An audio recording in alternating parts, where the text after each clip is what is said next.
supporting us in this journey, and hopefully we qualify going to Riyadh. All right. Well, again, thank you, Coach Arcadia. With that, I think we'll end the interview right there. Coach. Thank you so much, and good luck Right, thank in the you. future as well, sir. See you around. Thank you. Congratulations Thank on the you. win, man. Man, Always such a what cool stand-up guy. dude, man. Yeah, right? Like, dude, I mean, it has been a trend here, Arashi, for IESF. All the interviews, like, people have been actually talking like humans, you know? Unlike the normal interviews that we do. Like where, humans? you know, yeah, these players usually, they answer us like robots, Arashi, right? But I'm glad to see Right. that, you know, we can finally get to hear some of their thoughts, some of their actual opinions. I mean, it's always nice to actually get some info, right? Some kind of, insight to how they're feeling, what they're thinking. But I think with that, Mirko, we're going to head towards a break there. It's been an intense match, and I think we need a bit of a break just so we can go full power for the next match. So ladies and gentlemen, stay tuned. We'll be right back after this short break.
IESF WEC 24 Riyadh, and now it's gonna be Arashi and Naisu this time, and we have an exciting match for our next one because it's gonna be a decider. It is a decider match, Arashi. It's two. I feel like two teams that a lot of people don't know so much about. I would say because these are regions or teams that don't necessarily have as much of, I would say, like experience in terms of like being streamed and everything. Now, for example, for New Zealand, I know this team came from the OCC Australia qualifier, and if I remember right, they just started actually having their league over there. So these are rather two new teams. And then for Guam, of course, they went through their own selection process. And if you guys actually wanted to go and check those out, like if you want to know more about these teams, of course, you have the IESF.gg website you can look at. But also, if you go over to their pages for the official page on Liquipedia for IESF, you can actually watch their qualifiers. So if you guys wanted to get a glimpse of how that process went for them to lead them to here for the Asian Championships, you can check those out. So, but there's a lot here. I feel like that's left to be uncovered here, Arashi. Especially with so much at stake right here, the winners, right, will make their way on to the next stage in Riyadh. So definitely, whatever stops they had saved up, whatever strats they were saving maybe for a later day, they gotta pull out now because this is kind of like a big moment for them. And even though they're a younger region, as we were discussing earlier, Mia and Mirko, just because you're newer to the scene doesn't always mean it's a bad thing. That can mean that you are a bit more adaptable. That could mean that new strats, new changes to the meta could be a bit more to your advantage, actually. But as we were talking about, ladies and gentlemen, up next, Guam versus New Zealand. Very new faces in the Mobile Legends scene so far, but we're really looking forward to seeing what they bring to the table. Real quick, Arashi, I have to ask you. I know we're waiting to see this, and we can only theorize so much because we don't have as much data to go off these teams. How did you find the last match? Were you surprised? I was watching, back here, so I have to ask you: were you surprised with the results from the last match? What do you think? Just real quick. I mean, I gotta say, I'm very surprised because even if they weren't going to be doing as well, I thought they would for sure kind of at least put up a better fight, made it a bit closer. But more on that later, man. For now, for Guam, GI3S, Kai, Secret, Slopezi, and Akuma. This lineup, like I said, I tried leading into ISF. I tried watching as much as I could of their qualifier, their selection. They called it like the selection for ISF. And, listening to the casters, because this is always where I feel like you get the best insights, if you will. And the casters there talking about the team from Guam, the selection, they said they have a lot of good players over there. So they really had to kind of decide who were they going to create for the teams and then who would they eventually send over once they got through that qualifier. So this is going to be interesting to say the least because of the fact that they have a distinct play style, I would say. Even if you look at the next lineup, which is actually coming up right now from New Zealand, they also have a very distinct play style, but it changed because when they were going through their qualifier, we haven't been on the patch just yet. But why don't you go ahead and take us through this lineup from New Zealand? So Chlui, Fat Penguin, Noob Master, Groovy Groove, and Touch My Bun. I have to say, I'm loving the name so far, man. It has a lot more meme potential, and I think a bit of fun is always a welcome addition to Mobile Legends. But as you mentioned, Naisu, their own respective unique playstyles, that is definitely what we're expecting, we're looking forward to seeing. But with the changes here, who knows, right? They might maybe be forced to try and take inspiration from other teams due to the more drastic changes, or maybe they've gone even further down their route of uniqueness and came up with something even more unique than even what we're expecting. I saw, like I said, all we can see is based off what they went through with their qualifiers, and they had some meta picks come up. They had some Novarias locked in the mid lane, the Farsas. They had the XP laners that we're usually used to seeing, like the Yuzhong, the Charizla. CC even picked up a couple times. So I think, essentially playstyle wise, it's you take what they did in the qualifiers, you look at, you consider the fact that, like we did with even the African region, Arashi, we had to think about, like me and America, where some of the teams we didn't know so much about. So it's like, well, this is your first time that you're going to be watching them play because, they haven't been streams on some of those regions tournaments. And now that it has started and you get to see this kind of unfold in front of you, based off their play styles and the qualifiers, this is a major thing. Like, how do they draft even as we jump into the draft here for game number 1? Because draft-wise, this could change the pace of the game already off that first pick, like we've seen. And even for the red side, picking up that red side, those 2 picks in response, we know that there's a lot of power picks currently. We know that there's a lot of deviation even when it comes to the jungle options, now that you have more of these assassin picks coming up, just like earlier we had in that matchup. Especially if both teams really come out with their assassins, it makes for a lot more of a flashier show for sure. But for now, looking at the bans, it's the Harith, it's the Valentina. Nothing too crazy just yet. But you have to wonder, right? With regions with quote-unquote less experience here, usually that macro game is something that takes a lot of experience, a lot of time to really try and mature into. So with that being said, the Lo Yi and the chip really does come to mind as something that can be used to great effect, but we'll have to wait and see if that is what they want to go for, or if both teams prefer just going straight for that scrappy playstyle that, in a way, is a lot more straightforward, a lot more simple, and it lends itself to teams that want to make sure that they can get the fastest improvement in the shortest amount of time. Okay, well, as we get through these first phases of the drafts, by the way, I don't know if the thunder is going to come through my microphone, but it is storming here in the Philippines right now. So hopefully, that doesn't cause any issues. But of course, with this first phase going through, I think already for the teams preparing for this, like obviously they're watching what's happening here in the championships and even back in the African qualifiers. This is where they kind of paint out their own meta on how they want to play. I think even your guys' interview earlier with Coach Arcadia from Malaysia, it was like, you heard him. They're preparing for multiple things at once, and I feel like a lot of teams are in that position. Now, specifically for New Zealand and Guam, I don't know how many more tournaments that they're preparing for, exactly what the calendar looks like over in that part of the world. But this, surely, IESF, one thing that can always be said about a tournament like this is the amount of XP boost. Like if you have, the cards in game that are like XP boosts for your account, right? That's this here for these teams like this. Like they get a huge XP boost just competing in IESF, and that's what we've seen time and time again from the teams that are a part of it. So now, next ban, it's Claude. These are already different bans than we're used to, Arashi. I mean, so far in the first phase.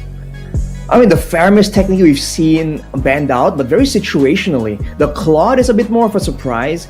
And the Yuzong, though, right? That is something that we've seen respected, but only for, again, very specific players. So the fact that it shows up right here is interesting. But Fredrin becomes the first option here for Guam, securing great clear, great sustainability, good scrapping potential for skirmishes in the early game. So now for New Zealand, we have to see the first inklings of what we can expect here. Is it going to be some more front lines? Oh, it's going to be the Roger first and foremost. Okay, Roger picked up Chip. Wow, finally, we're actually going to see the Chip locked in. It's been kind of slept on, I feel like, so far throughout today. Louis another pick, and I don't know if that's actually what happened here, but it looks like they missed. It looked like Guam missed a ban. So I'm assuming that they actually did miss one and they only banned out 2 heroes here, but they're going to lock in, of course, Fredrin, Mozkov, Exborg. This is very reminiscent of before the patch even came out and some of the new items. Now, I know we've seen Fredrin pop up now a couple times, even with a different emblem set sometimes, and the way that the build goes for these tankier junglers has changed. I'm just curious if this Roger is actually going to be the opponent in the jungle, because so far we've seen Roger in the jungle, seen him in the gold lane. Mirko asked me this earlier, what I thought was the best lane for Roger. I personally still think it is the jungle. I like him better in the jungle. Okay. And we'll see if they actually go this route. What do you feel about it, Rashi? Do you think this Roger would actually be good in the jungle against the Fredrin? Oh, well, that answers the question, but I still want to know your opinion on this, Arashi. I think it can do well against the Fredrin because of the clear speed and the fact that you can actually do well to really punish the Fredrin, because Fredrin likes being kind of on low HP, and so if you're on a hero with an execute, you inherently have a bit more of an edge against them. But of course, I do feel also that the gold lane now is just so critical, and I like having a healthy amount of DPS on that gold lane marksman. So I think Roger, I would prefer in the jungle as well, but again, it depends on the rest of the team as well. You can't just pick in one hero, slot him in without knowing where it fits into the rest of the composition. But now, up against the Moskov carry here, I think we've seen that it's been somewhat equal, skill-based, but the global presence from the Moskov, we've just seen it being used to great effect just last match. So I think for New Zealand, they're going to try and contend with that using the chip. So expect a lot of action there being taken by force towards the gold lane. I think that's part of the hard part here, Arashi, is utilizing the chip. I feel like obviously shortcuts great. The way that you get to move around the map is great. You get a lot of utility with that, but still I think, for most teams, the fact that they're playing, okay, hold on, we'll see what ends up happening for the second phase of the draft. Do we have the same? All right, we have the same. I thought something else would happen. That's the point I was going into, Arashi. I was going to say, if you're playing into the chip that's moving around with the utility, Louis would be great. It was still open, but then New Zealand's like, no, Naisu, we're banning it out. They ban it out. They get rid of it. That's fine. Good choice. So I think the obstacle here for Guam, remember, guys, this is a best of 5. This is not a best of 3. I know we opened today with all best of 3s. This is a best of 5. I don't know if we stated that, but this is a best of 5 because there's only 2 teams from Oceania. So this team, whoever wins from this matchup right here, will go directly to Riyadh in the WEC. That they'll lock that slot in. So it's down to pretty much this one series, and you want to see them both kind of get that footing started off on the right foot for this series. And so far, I'm liking the way that New Zealand is going about this. Even that last ban is the Vexana. They take care of that. Taking away a lot of the crowd control tools, knowing that they're going to be trying to barrel down as a whole, like Death Ball, as a big unit there. The Vexana can stop it in its tracks, especially with the Terrify mechanic. It can spread from one hero to multiple heroes as well. So taking away the mages as well is the option here for New Zealand. We're seeing a Minthithar in the bans, by the way, Naisu. So I'm not sure if that's actually what it is, but that also means that they're really concerned about all these gap closers, all these dashes that New Zealand might probably try and secure for themselves to go for something that just dives all into the backline. But with a Fredrin and an X-Borg, I'm not even sure if New Zealand wants to just go in such a frontal manner, Ah, man. Okay. I'm trying to think here for New Zealand, how they're going to round this out. They still need... There's the XP lane, I guess. Esmeralda locked in. Interestingly enough, the last pick needs to be a mid lane, unless something crazy happens. I don't know if that is. I can't completely count it out because earlier we saw Teresa mid, and Edith Rome. Well, Edith Rome isn't too crazy. Or no, sorry, Edith. What was it? XP lane? Edith XP lane. Anyway, Teresa mid. So this one, Esmeralda. If for some reason it ends up going in the mid lane, then they still need quite a bit of, they need something good to lock in their lineup from New Zealand. But if it's not, and that is going to go in XP lane Esmeralda, and they go for a mid lane, the Vexana, like I said, they're the ones that banned it out. So that's interesting they took it out. Novaria, is Novaria still open? Yeah, yes, it is still open. The Valentina was the one that was banned out. So we'll see. Florin, wow, okay, and the Lilia locked in here for Guam. So interesting with this. How do you feel about that, Arashi, for Guam? So for Guam, I feel like that really just yells out, we're here to stay, like to entrench down and just stay in those fights. A lot of DPS tools, even including the mid lane, the Lilia. Now, especially if the fights go longer, you can get resets on those angry glooms. So that is something that's already such a big problem. Now with the Florin as well, they can stay in there quite indefinitely. And the response to that is going to be an Odette. So now it's going to be a full-on collision, almost like combo-based composition from New Zealand against Guam, that if you don't really get secure the kills outright immediately in the beginning of the fight, becomes an absolute nightmare to deal with.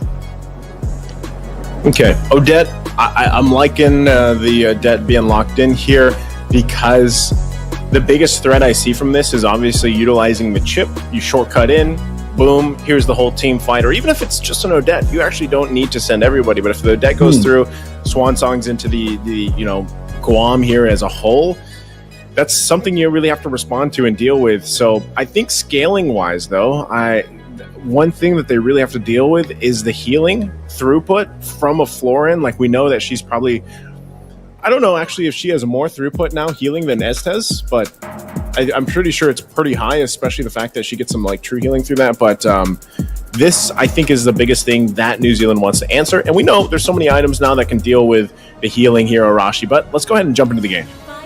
Ladies and gentlemen, game one between Guam and New Zealand to decide who makes their way onto the next stage, onto Riyadh. Let's see how this plays out. Looking at the compositions, it's all DPS against a lot more combo, a lot more burst heavy. Like you mentioned, Naisu, it's about the healing coming in from the Florin. Is it going to be enough? And what can they try and do to try and mitigate that, especially against the Odette and the chip combo? It's almost like a Johnson-Odette combo we see in ranked games, but a more maybe reliable version.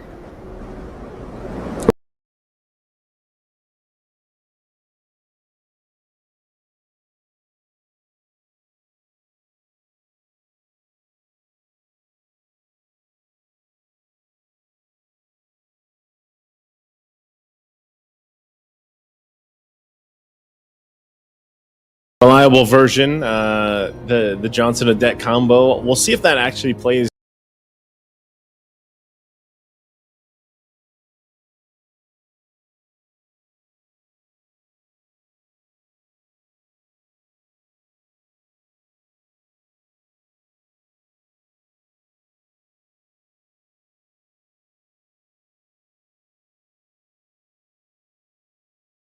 The Sea Halberd of items that are available to you to deal with that. So I think it is crucial too that Fat Penguin, if he does build the glowing wand, one of his first items, then he's going to be a big component to dealing with the Florin. But then again, it's still, there's like true healing through it, so they need enough damage potential or burst to make sure that the dash comes through, and it just comes through at the right time as well. Now both teams just holding on, trying to contest for the turtle. It's going to be a 50-50 though. See if Noob Master can try and get it.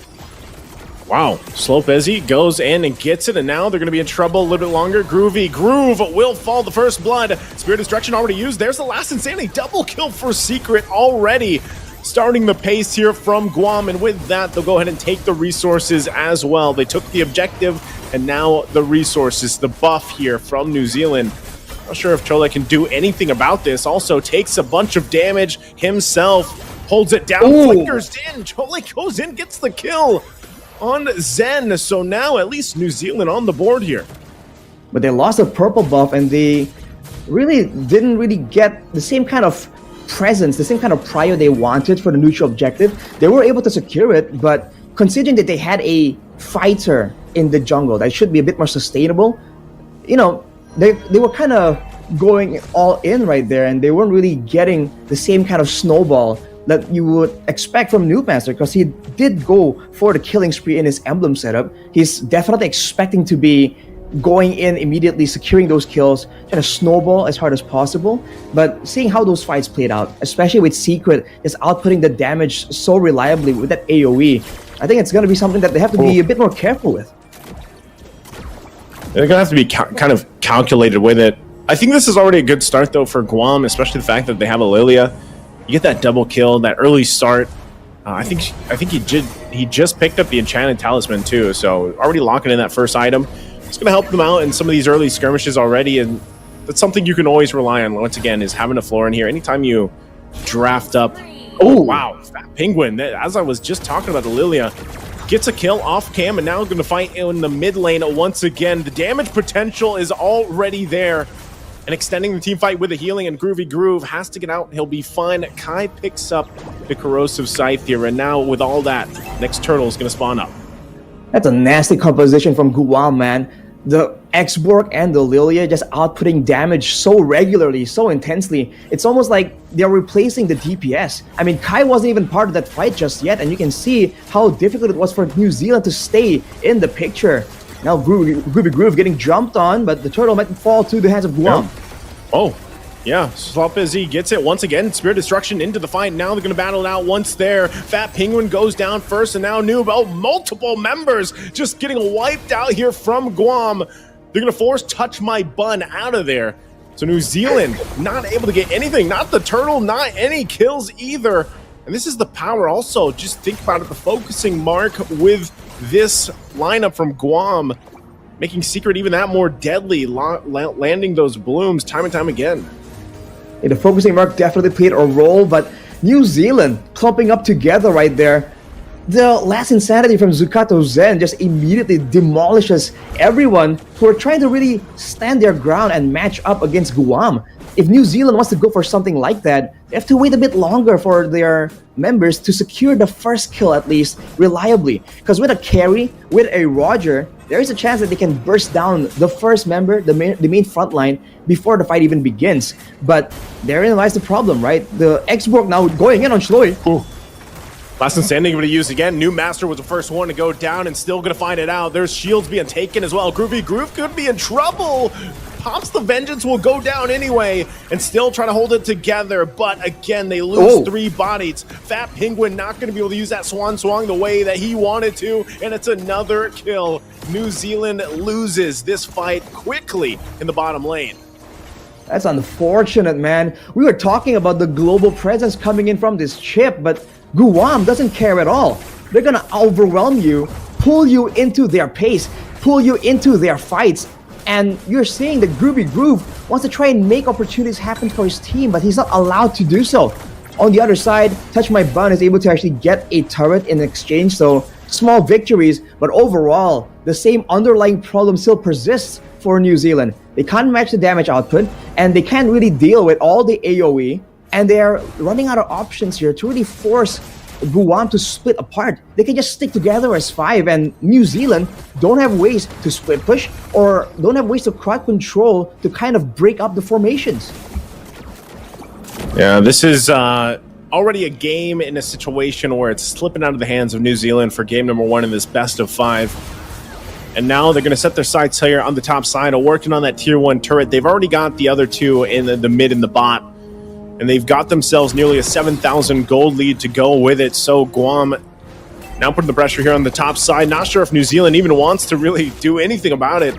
Looks like they're just going to call it off. And really they're left to trying to decide where can they find the golden XP to farm up to hopefully match up with what Guam has. Because when you have this kind of lead, it's tough to work around with. Look at this, even Groovy Groove on this chip. Just getting torn to pieces here. Half health already. Slop Ezzy going to go in, gets the flicker out from Fat Penguin. Might get crashed down. There's the last insanity. Already forced to use the ultimate Swan Swung. Won't be enough as that goes down. And now Fat Penguin gone out of the picture. That's the biggest amount of early damage that this lineup from New Zealand has. And now they have to defend the tier 2. Guam eyes set on that. Another objective for the taking here. Not sure if New Zealand really wants to fight this out at all. Try to clear the ways they can. But once again, under the turret even. Look at the damage coming through. Last Insanity will find again a double as New Master drops. Guam decisively winning another fight. New Zealand really struggling with these team fights and really trying to catch a breath in this game 1. Zukato Zen on the X-Borg, man. Absolutely menacing. It's not just the damage. The fact that you can't really take him out immediately. He has the extra built-in Immortal with the Firaga armor. And the fact that he's so decisive here with the last Insanity. It's not just the damage, it's also the slows. He has finished that Ice Queen's wand. So whenever those flames touch you, you're just so much slower than you usually are. And Secret has the same items. So now for Guam, it's all about tagging the members of New Zealand with some spells, getting them slow enough, and when you're that slow, the Florin will land a stun, the Moskov can land the Spear of Destruction, and it's just that. And look at the tankiness of Shloi. It doesn't mean anything. He's gonna get burned down. Cholet goes in. There's the last Insanity once again. Gonna find the kill. Spear of Destruction not gonna land on the target. 2 down once again for New Zealand, and that's also going to be the Lord secured here for Guam. And Kai still putting the pressure on the top side. So just a win after win across the map for Guam as they further the lead. And now 10,000, nearly 11,000 ahead of New Zealand. this is one-sided as heck, man. Even the main front lines, Groove and Chloe on the EXP lane for New Zealand, they can't really stand in the front any longer. The fact that the Esmeralda went with the lethal ignition as well, wanting to do a bit more damage perhaps in the laning phase, but now she's just struggling to really stay alive even. She can maybe escape from big fights, but that's about it. Even if there's an opportunity that New Zealand can capitalize on, they don't really have the engage tools to really try and catch someone off guard. With the Lord coming in right here, Guam, with such a gold advantage, might just go for the base turrets immediately by brute force. Yep, they're going to go for it. Lord now at the base, knocking on the doors of New Zealand, trying to hold it together the best they can, working against a massive lead. And there's Groovy Groove falling once again. This last insanity will not stop, just unleashing hectic team fights here all around, and now New Zealand can't do anything with the fight as Guam will take game number 1.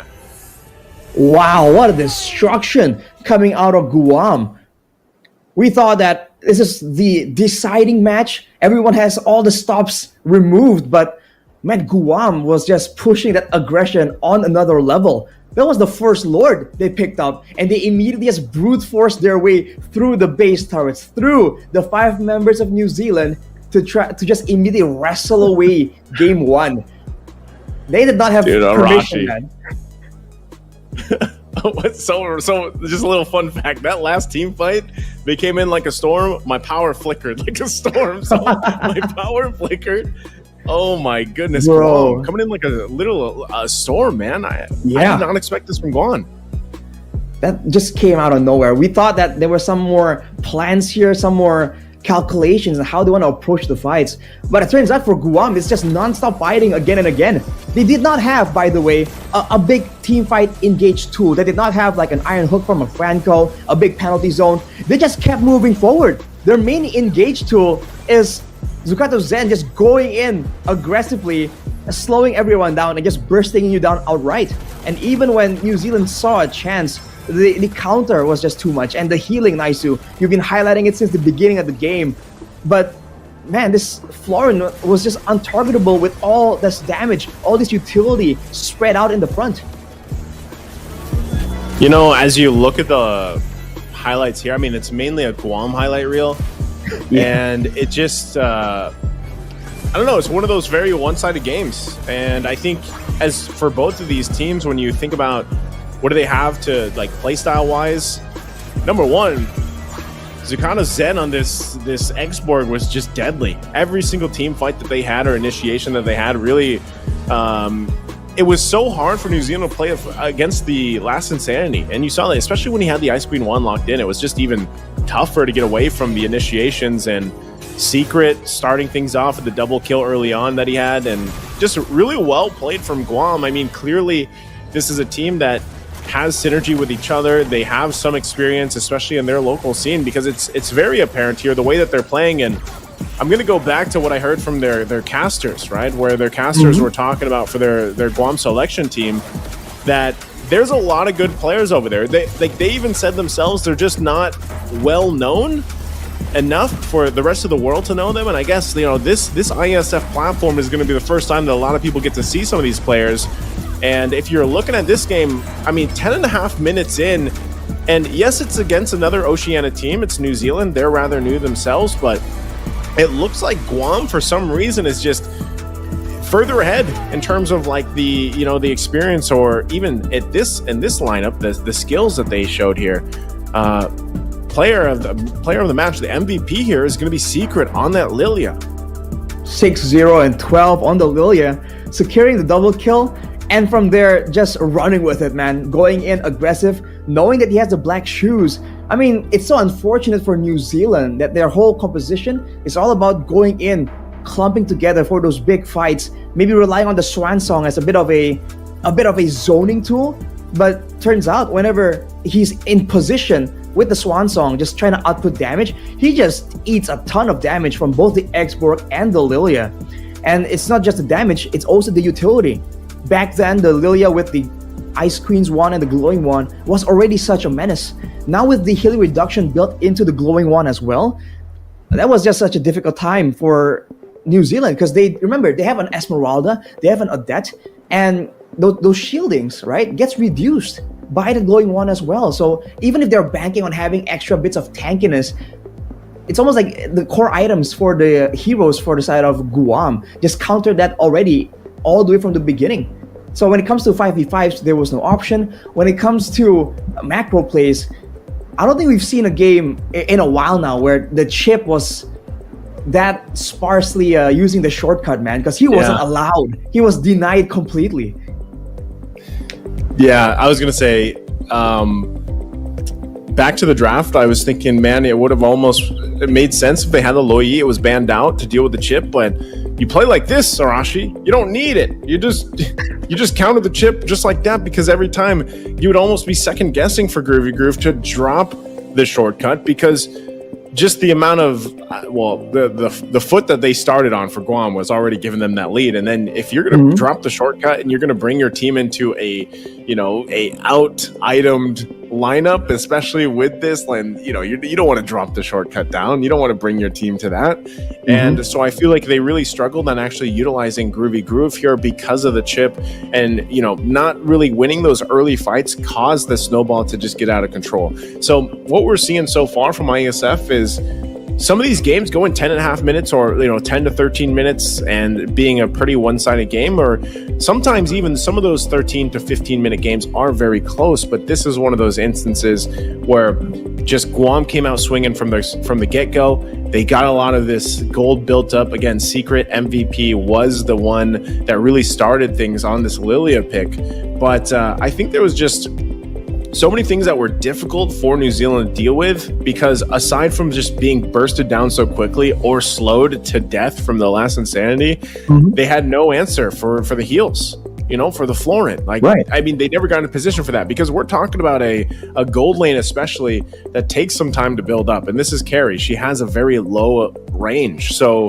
when you got to deal with an Exborg, how are you going to even be able, let's say even if you had the items on a carry, you can't really fight the way you want to move around the map or move, movement or anything because of the last Insanity and just everything being thrown at him, especially on an AoE aspect when it came to those team fights. So this was a really good draft from Guam. I mean, when we first saw it, I was like, you know what?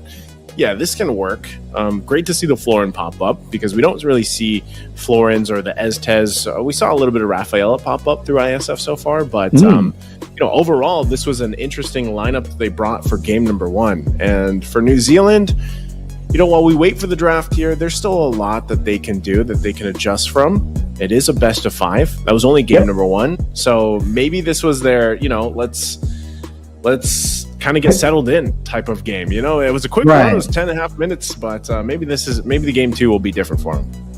Yeah, maybe they're just testing the waters, right? Just making sure, okay, I want to see what you got. I want to see how you want to set the tone for the fight. And maybe now, if they make the read that Guam just likes going for all these all-ins, all these big fights, then maybe now, if they draft a composition with a lot of crowd control, a lot of engages, right? Something like a Minion Fury, penalty zones, stuff like that, then maybe they can get the better hand. Because at least for this game, we saw that there were tools available to the side of Guam that they weren't really using, right? We saw the Spear of Destruction play a part, but for the most part, they weren't playing the same way Malaysia was doing, with a semi-split push, a global play. So if it's only gonna be fights again and again, then there's a chance that they can be countered. But the problem is for them, Guam, for them, is also game number 1 only, right? They can very easily adjust a bit more and have more depth, more flexibility in their composition. So we'll have to wait and see. I think one thing for sure, for the side of New Zealand, they're going to be a lot more respectful of the dive potential here. If they want to have especially something like a carry in the back line, I think for game 2, they for sure will be finding some kind of way to stave off the aggression, man. Because like you said, Naisu, against an Exborg, even if you are fully built, your basic attack range is basically right up against the range of the flames, right? And it just gets a bit too dangerous. So I think for sure there will be adjustments, but the question is, how long will New Zealand take to really recover enough? And this is before talking about the mental game, right? There's a lot of pressure right here, a lot on the line, and for both teams, this is like their big opportunity to try and break out into the international stage. I think that's a really good point, Arashi. And really, when people tune into this, they're gonna see like there is a difference in some of these countries really competing and maybe the experience they have. But that's why I went into before we went to the draft for game number 1, I was like, for a lot of these countries, and we heard this even back when we were doing interviews with Africa, a lot of this is just some of these countries and these players are so happy that now they have a platform to join these international tournaments is number 1. Number 2, they get a chance to actually compete with some of the best players in the world for MLBB.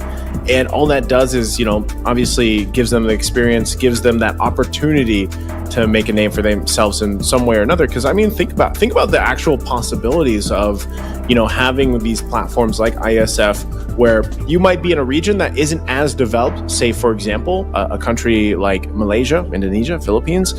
And maybe you get spotted. There's talent all over the world out there. I feel like there's hidden talent all over the world. And you never know now that MLBB is in such this way for competitive pro play where, there's imports and exports everywhere. So like you never know what could happen here. But for ISF, I think the main thing is being a part of this competition, getting your name, getting your country, like fighting for that pride for the country and out there.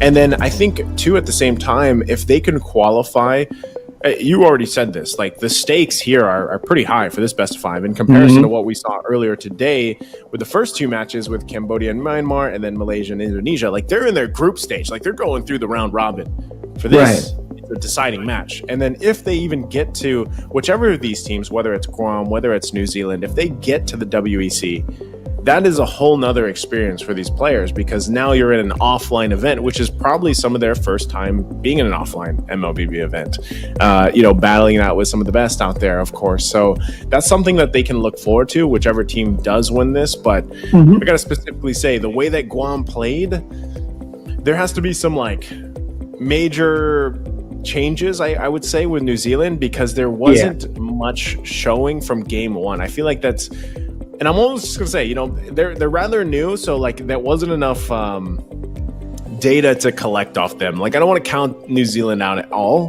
That's not what I'm saying. I'm just saying like game 1 was definitely rough for them, and Guam seemed like the team that knew what play style they wanted to approach with and then executed it very well. So, but if Guam does that in game 2, Arashi, I feel like it's almost safe to say like there is an experience difference here between the two. But I won't say it yet. I'm not going to say that yet, just yet. New Zealand, you have an opportunity. It is a best of 5. Get us to a 1-1. And then let's start breaking things down, more technical here. Because lineup-wise, man, Arashi, it just wasn't like their lineup. Just if they took out the Xborg, I feel like if they just took out the Xborg, if it was banned out, then maybe they would have had a better chance in that game. But like you said, even in the highlights, Xborg was a huge nuisance to New Zealand here.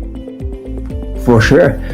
So we have to wait and see, of course, what kind of style, right? Again, we talked about how they had tools, they weren't using it. I think we have to also highlight the fact that there are some moments there, like, I think one that really stuck out for me was where there was a fight on the bottom side and it kind of ended already, but then there was a shortcut placed down by Groovy Groove.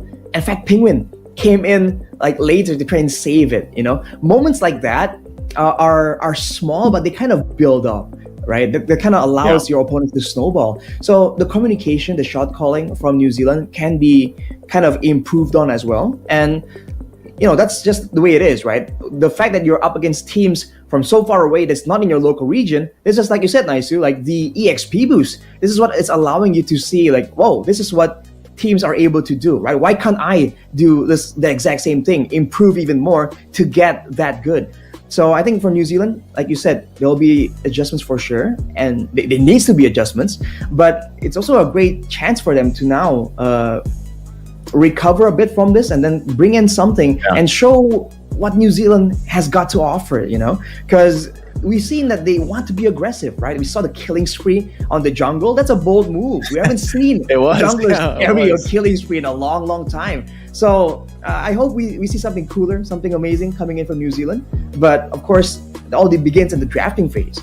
And you have to wonder, again, what kind of adjustments, right? Because you said it's not just about the damage, it's not just about the utility, it's also the healing and stuff. It seems like Guam has I guess, more experience because they've had more layers here that needs to be dealt with by New Zealand, and whereas New Zealand is a bit more straightforward. So I think right immediately there in the drafting phase for Game 2, we're gonna see something of that nature.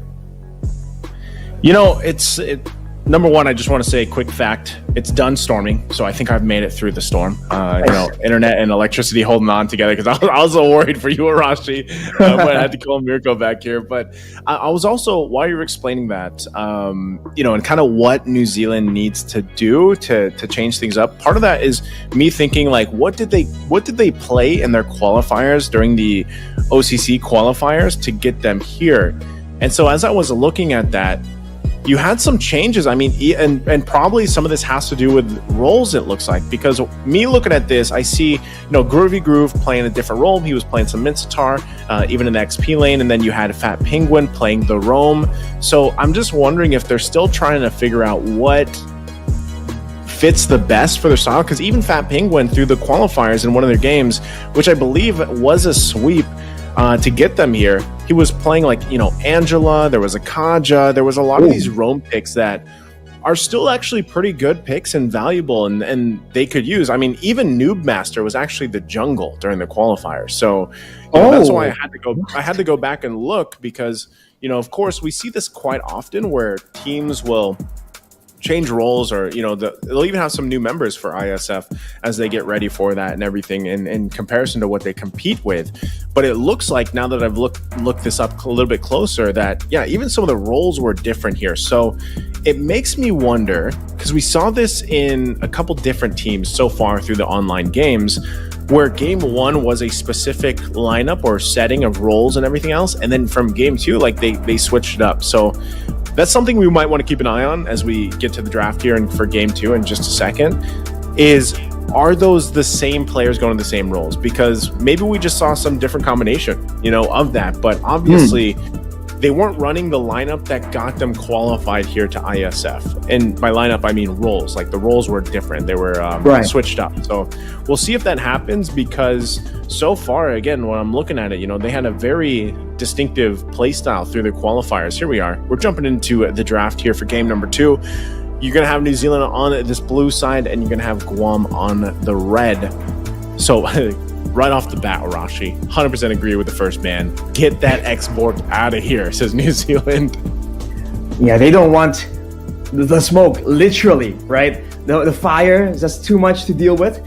But already changing the pick order as well here. Interesting move from New Zealand. We'll see if that you know, pays off for sure once we've seen some of these picks and bans trickle through.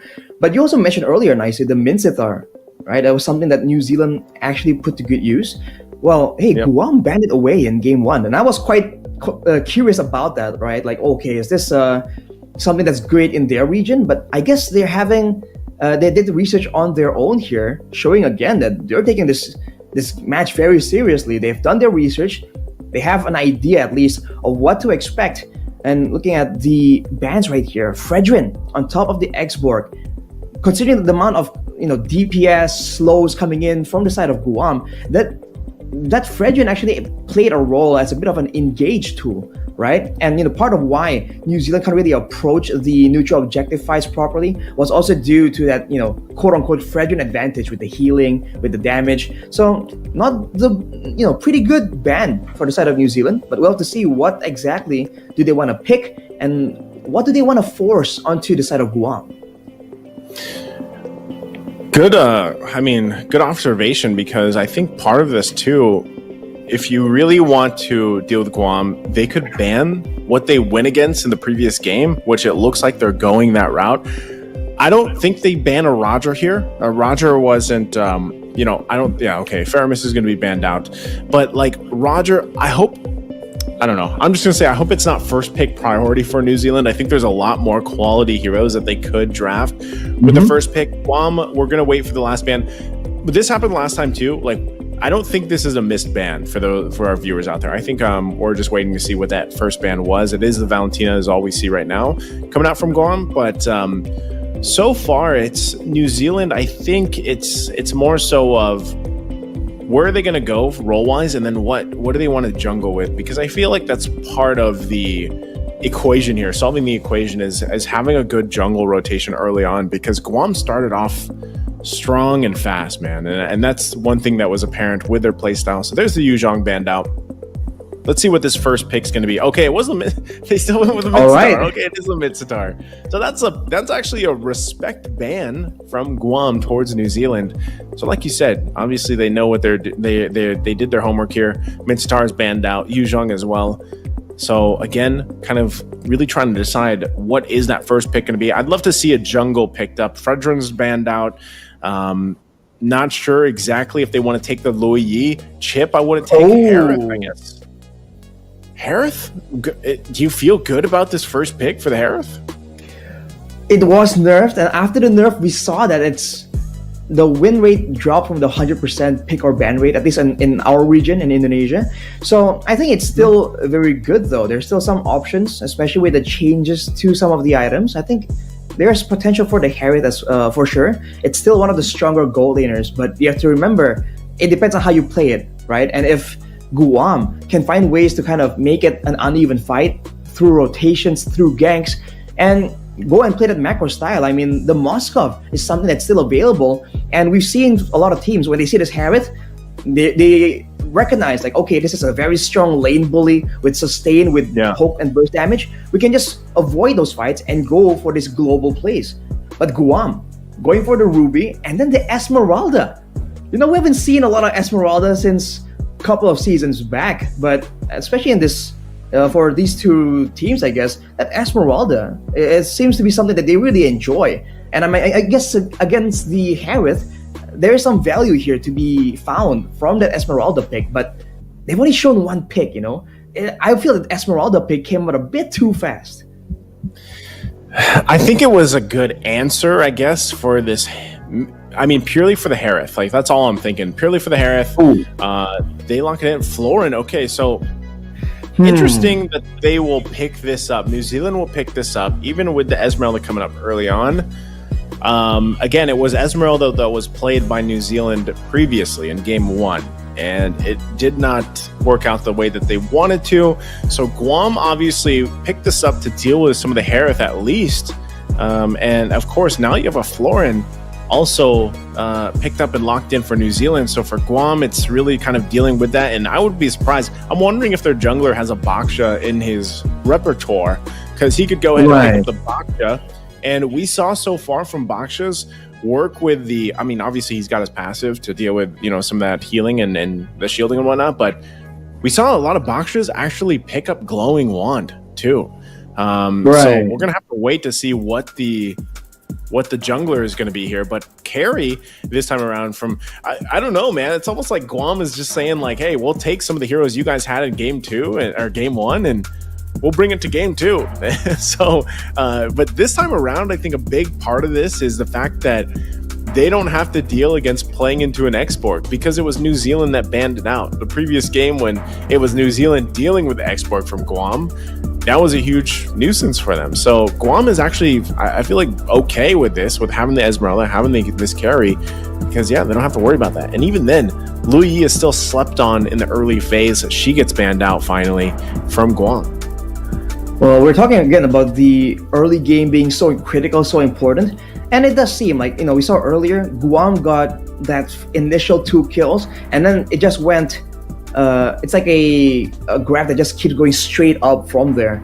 So maybe the early game snowball is just that much more important with their playstyle. So that being said, that makes the mid lane pick so much more dangerous. I mean, Lui Yi, so strong pre-level 4, even before the diversion. If they want to go for those fights again, then that's something that they have to try and keep in mind. But a Diggy ban for the side of New Zealand here, they are trying to make sure, that really hints at wanting to get more crowd control. Because if it's only a penalty zone, I don't think it really warrants a full-on Diggy ban. But I think that shows again that they want to get some more here. Seems like they're the ones expecting Guam to just do the same thing, right? Just keep going for fights, keep going forward aggressively. And for New Zealand, if they ban away the Diggy and they get the penalty zone and they get something with a bit more AoE crowd control, then like we were discussing earlier, Naisu, they can really go for a counter-engage playstyle. And considering that now Guam are the ones with a vulnerable short-range gold laner, that can very well pay off. It could. I think it could be Ooh. the right choice for them. Wow, Dairoth. Okay, Dairoth's going to be the last ban. I'm almost thinking, too, if they actually wanted to go to the Diggy, yeah, I don't think that's, like, warrants a ban, like you said, just with a penalty zone. So I'm trying to think what other CC they could actually bring to the table here with this lineup already. We got to wait for that last ban, though, coming out. But, you know, I don't know, man, because with New Zealand's lineup already, like Harith going in the gold lane, their mid lane options are, there's quite a bit still. They're going to be banning out the Matilda, by the way. So interesting that the Matilda's banned out, and that's probably more so for a safety too. I mean, they don't want to deal with utility. I'm also wondering why they decided, like, they banned out the Matilda, but the Ruby is there. We have seen Ruby go in the XP lane, but we've also more so seen her also in the Roam. Oh, they go Tigreal. Okay, Guam goes Tigreal. This is great setup potential because a lot of this too is also just like, if a penalty zone happens or a Zaman Force is dropped down by New Zealand, we'll find them in the implosion. Like, we'll find them there. You can follow it up. Actually, there's a ton of setup potential just with the Ruby and the Tigreal alone. You utilize the Falling Star Moon, and then, you know, you kind of hope that you have enough damage by that point to deal with some of the healing coming out from the floor. And so this is difficult for New Zealand because, like I said, we need to know their mid laner. Looks like it's going to be Aurora that is locked in. But this already is very, I mean, they have good healing, but this is kind of squishy. Like, this lineup isn't very durable. You're more so relying on the healing throughput they're going to have. And then, of course, you have Terizla, who's somewhat tanky. Oh, wow, what? Okay. What? New Zealand's going to roll the dice and pick up a Ling, which is interesting because I was almost expecting, if this was their game plan, then maybe they should have gone the Angela Ling, that Angeling combination that we see, but instead they go the floor Ling combination. I was like, the floor Ling. You're saying the Ling won't be Finch poisoning because it's a floor Ling, just staying level to the ground? Man, we'll have to see. I mean, the Aurora, I guess, is one of those mid laners with a lot of crowd control potential. We did see that Malaysia used it to great use earlier, so not impossible. But Gushin, hang on a minute. Now you're getting a bit confused here. It's Gushin jungle, I guess? Yeah. It's burst going up against mobility. But again, if you're talking about a full-on collision, now Guam once more has a lot more tools, a lot more AoE crowd control tools to try and win this out. Even through the glacier and the penalty zone, there's still a chance that Guam can absolutely take this. Maybe the gold lane is where there's going to be a bit of a weakness, right? Especially in the early game. But once they get rolling, even the Terizla, right? I guess for the Terizla, that carry is going to be one of the counters, right? It can shred him down a lot better than all the other gold laners. So, man, I don't see them really winning out macro-wise, but I guess if they can use the Ling as a very effective split push tool, then they have the global pressure coming in from the pushes, but also the global healing. I feel like that's like the main weapon here for New Zealand that they can really use. Well, we're going to find out here. Let's jump into the game. At game number 2 here in this best of 5, the deciding match between New Zealand and Guam, heading to the WEC in Riyadh later this year. And once again, pointing out the fact, I love this combination already from New Zealand, Arashi, and I talked about this yesterday when we first saw it, and that's a Warcry Ling, the new emblem, the Warcry, with the focusing mark emblem from, I believe it is the Florin here, that has that. So that's a good amount of extra damage. We're talking about 8% plus the 6% from the focusing mark once those are procced and if they're lined up correctly, right? So very interesting emblem. Still really seeing kind of teams test out the Warcry emblem and even the Temporal Rain, the 2 new emblems with this. And I know you guys have probably watched a lot of, you know, clips and whatnot and streams of pro players playing the Gushin right now, especially with some of the changes. So this will be interesting to see how this plays out in this match. Yeah, there are a lot more items available for the Gushin when it comes to like the build path, but look at this. The crafty Tigreal level 2 gank from the bush, something we haven't seen so far at least, but immediately falling Star Moon very early on. Wow, this game is off to a very intense pace. But yeah, I guess for New Zealand, they have a lot of damage addition here with the focusing mark and the war cry. But my concern for them is how are they gonna make sure that whoever they're jumping on actually sticks around? The only stun they have is on the Florin, so if that doesn't land, everyone from the side of Guam can very easily just move out and look at the bottom side. The Harith, getting kind of low, Okay. but we have a pause. Yeah, we're going to take a breather here, but it looks like you can see already the reason for that Esmeralda pick. You know, lock it in that Esmeralda gets those shields that he wants to work against. But with this, no one going down just yet. It's mostly, you know, leading into that first turtle fight and everything else. And I think this is where we have to see. It's been a while since we've seen a Ling versus a Gushin in the jungle. The only thing I worry about having a Gushin though is, again, at least the Ling can kind of like hang around, you know, like hang around on the walls with a Finch Poise, like stay there, set up if they want to, and then you're always kind of relying on the fact that, okay, well, at least we have healing potential to help support that. Whereas the Gushin is more so like you have to be able to pull off like very finesse style things. Like that's, if I could think of one of the heroes that's very finesse like, it's Gushin. Because I mean, think about it. A lot of us, when we started playing MLBB, you probably saw some montage of like fast finger Gushin players. You know what I mean? Like that was the thing back then. And so this is still, I would say it's still great to see that it finally pops up in this competitive play, especially against a Ling. Good change of pace of things, because that's something that I've been saying about this new update, this new patch, was like, you know, this is refreshing. At least that's what I would say. I would say this is a very refreshing kind of meta that is forming. I don't think it's established yet, and a lot of these teams are still figuring out. I think even, you know, you guys' interview earlier on with Coach Arcadia, it would have been great to get a chance to ask him, like, as a coach, what do you think of the new patch and all these items and these changes happening? Like, where are things going from his perspective as a coach? Because I feel like still a lot of these teams are really kind of testing the boundaries or the limits of where some of these compositions and heroes can go. I think I gotta agree with that, man. The meta is definitely still very, very new. The changes just happened. So I think for a lot of people, though, it's a very welcome shakeup, right? Because for the longest time, fighter in the jungle, play for neutral objective, that has been in play for so long. So I think the changes indirectly kind of brings more validation, more legitimacy to some of these assassins. Validity, whatever big word you want to use there. You want to. So it makes the assassins look more viable, but at the same time, with the changes to the Lord as well, you're seeing that, you know, it's a great effort here by Moonton to try and shake it up, make things exciting once more. Because, you know, the game is only as exciting as it is for a while. When everyone knows what to do, does the exact same thing, that's where it gets kind of boring, right? So I think it's a long-awaited shakeup. It's been a long time coming. And as far as I know, a lot of people I play with are all very happy with the changes, man. They think it's more fun. They are? It puts more heroes that haven't been really in the conversation at all back into the at least playable level.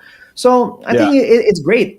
But I do think that the fact that it happened so closely to several tournaments here, it definitely gives a big of a headache for a lot of the coaches, man. You're definitely just trying to squeeze everything out. Like, okay, what potential, what kind of creative essence can we bring out? But, slow peasy. Whoa. Okay, we jump back in. That was a first blood grabbed by Kai. And then, meanwhile, it looks like also a kill, so it's a 1-for-1 trade. Looked like Groovy Groove got it that time, so interesting. Jumping back in from that, but let's kind of break that down. For New Zealand, Groovy Groove gets the kill, at least in the XP lane. He's going to be okay with that, but they need to support Noob Master. Your Noob Master is going to need some help. You can already see that, of course. Secret putting the pressure on this side of the map, trying to take that purple buff away. And at the same time, the Turtle's going to be started up from Guam, so they're doing a couple of things at once, a multitasking, if you will. And now it looks like Groovy Groove wants to do something about it. Turtle already going to be secured, though, and now they're going to have to win the fight, but they just disengage and back out.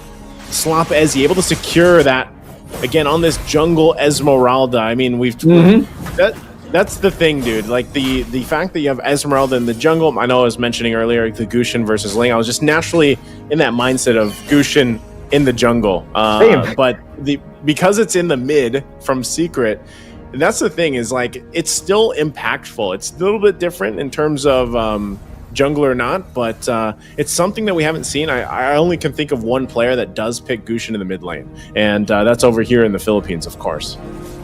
Oh, I mean, a while back, a long time ago, at least it felt like a long time ago, I think the team that is now Fnatic Onyx did go for like a Gushin flex kind of situation because they have players that can play it both in the mid lane and the jungle. But Slopeasy on this Esmeralda, man, he is getting a lot of resources, going for a dive. Gonna go dive under and looks to get the kill for Kai. Kai will be able to get it. Touch my bun will go down right under the turret, but they're gonna trade across the map. All that extra gold going over to New Zealand. They're going to need it too. Secret now, joining the fight, joining the fray. They go in the flicker. There's the incandescence as well. The Tempest of Blades comes down. They drop down the stuns as well, and they get dragged back in. Falling Star Moon from Swabezi, now going to keep them at bay, but they'll fall under the turret again. It's a trade going back and forth, but Chulo will go down on the Aurora. So Guam bites back, fights back. And even in bottom, Touch My Bun has to stay and use that Zommed Force to stay alive against the 1v1. A whole lot just happened in the top lane. And look at the proactiveness from Guam. Slopeasy immediately going for the buff. That will be one purple buff denied from Noobmaster. He was already having a tough time being denied by GS as well as Secret, but now with no buff as the next turtle spawns, Guam just doing a great job baiting New Zealand into these long drawn-out fights and picking the right moment, like earlier on the top side, to bait for a fight and then make sure that the fights happen as the cavalry, the rest of the team comes in. And look at Noobmaster deleted. Wow. Okay, I mean, that was literally a Shadowblade slaughter. Like, that's what the second skill's called, and that was a slaughter. Noobmaster was just deleted. He was slaughtered there in his own jungle, so yeah, as you were saying, Arashi. Yeah, Guam is just starting to snowball once again. We thought that with this composition, maybe it's going to be a bit more difficult for Guam, but they're going at it. And with Slopeasy picking up the Starlium, that's a nice chunk of true damage. So the squishier members are going to be bursted down a lot faster. The tankier members are also going to start falling victim here if this Esmeralda just keeps dancing around the map out of control. And we got a glimpse of it too. Secret, I believe his first item was the Sky Piercer. I think he did go that route. Now, top side, once again, Sukana Zen there with a Slop-Ezzy. Down the fight still. Noob Master. Look at the damage from Slop-Ezzy. They have to use the heal, of course, to keep him alive. And now Slop-Ezzy is just going to go ahead on this side of the jungle. And that purple buff is up, so this gets even tougher now for Noob Master. Hopefully he's able to retribution this away, but Groovy Groove trying to hold it down, gives the information. Not able to get close enough. A little bit too late to the party and pops the Tempest Blades, but still the fight. There's the Frigid Glacier now actually pumping out quite a bit of damage, and there they go. Noob Master will fall in the exchange. They'll fight, but they get frozen once again. The passive already going to be popped from Chule, and now they have to back off. Tigreal once again quite low. Groovy Groove wants the kill on JI, but won't be able to get it. Penalty zone gonna find multiple members and still alive. The body of Smith, but Secret comes in, and that's the Sky Piercer at work. What a heartbreaking result for New Zealand there. Everyone's so low. But in the end, it's Guam coming out on top, winning out in the purple buff contest, winning out in the fight. They force New Zealand to just group together, and they're denying what is supposed to be their greatest weapon, that macro play. Noobmaster bullied, terrorized in his own jungle, not finding anywhere safe enough to really farm. And even in the gold lane, we talked about this Harith being such a value pick. He's 2 levels below of Kai on that late game carry. As Guam picks up this turtle, and they seek to go for more snowball potential, going straight for the gold lane. Look at the sword spike, look at the slaughter again, the Sky Piercer. It is deadly on this mid Gushin pick from Secret. Oh man, Arashi, I wouldn't be surprised if Secret gets another MVP, and now in the mid lane, working on it and gets the double. finds a Fat Penguin and Chilean looking for another. Look at the procs come through. Penalty zone will not be enough as Secret picks up a triple. It is tough to see for New Zealand because right now Guam is on a line and they're following Secret's lead as he goes in with incandescence. Won't be able to go in actually with a sword spike. Will get the kill, but even with the flicker will finally go down. It's a shutdown, but I think Secret is happy with that. An instant one-shot Secret on the Gushin, man. We haven't seen this hero in so long, but this is what the new patch has brought, man. That's just so much more high-paced play, where these assassins have so much more to say.